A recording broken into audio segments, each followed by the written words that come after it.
Bonjour à tous.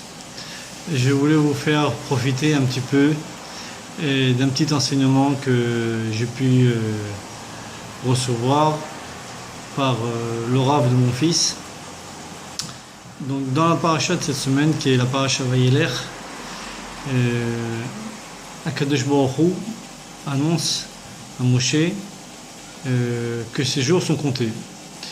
Et dans le verset, quand Akadosh Baruch Hu lui annonce ça, il lui dit par le mot Hen. Il commence sa phrase en disant Hen karvu yamecha lamut. Ce qui veut dire Hen, voici que tes jours sont comptés. Bon, Moshe, lorsqu'il entend l'annonce, il a été très peiné de fait d'entendre par le mot Hen qu'Akadosh Baruch Hu a utilisé, de lui annoncer cette annonce.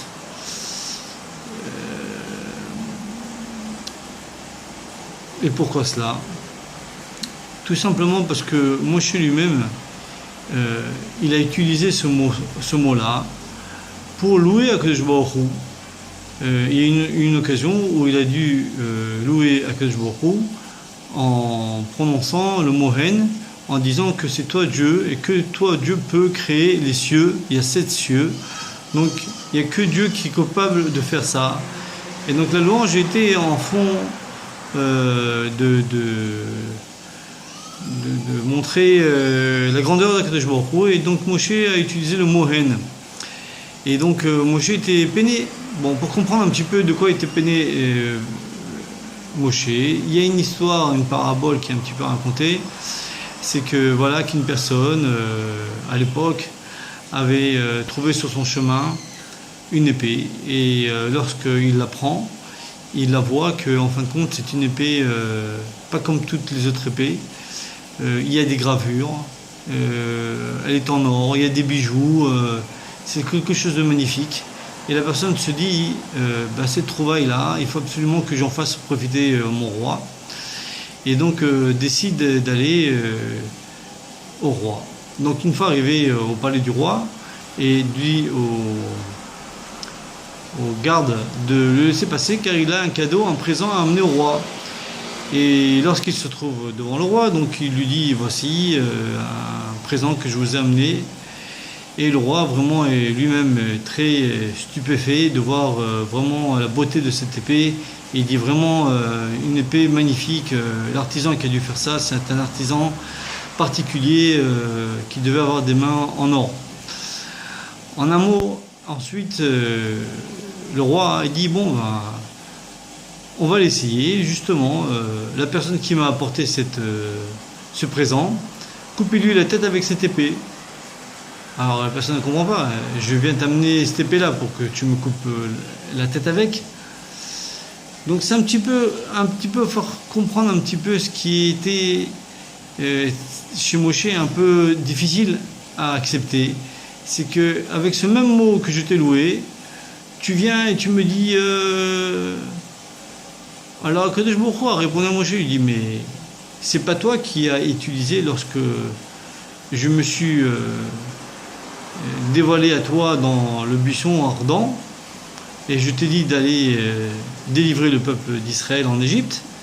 Toi-même tu m'as dit Hen lo ya'aminu li, voici qu'ils ne vont pas me croire que tu m'as envoyé. Alors je me pourrais dire Moshe, mais voilà, donc tu l'as bien utilisé dans le sens négatif toi aussi, donc je vois pas en quoi tu le prends mal, quoi, en un mot. Alors le Chafetz Chaim, il explique où était le problème. Le problème, il est que Moshe aurait pu utiliser le mot peine. Au lieu de dire Hen lo ya'aminu li, ils ne vont pas me croire, il aurait pu dire peut-être qu'ils ne vont pas me croire. Et le fait d'utiliser Hen, le mot Hen aussi est une affirmation, comme quelque chose de sûr et certain que c'est comme ça.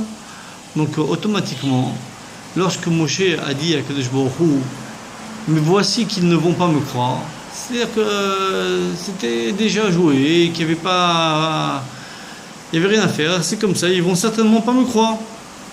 Alors le Chafetz Chaim dit, il aurait pu dire, peut-être qu'ils ne vont pas me croire que tu m'as envoyé. Et comme on sait que toutes les paroles des tzadikim, ils ont de l'effet au bout d'un certain temps, donc le Chafetz Chaim il explique que justement le fait que Moshe a dit le mot hen, qui voulait dire voici qu'ils ne vont pas me croire que tu m'as envoyé pour sortir d'Égypte. Donc dans l'époque du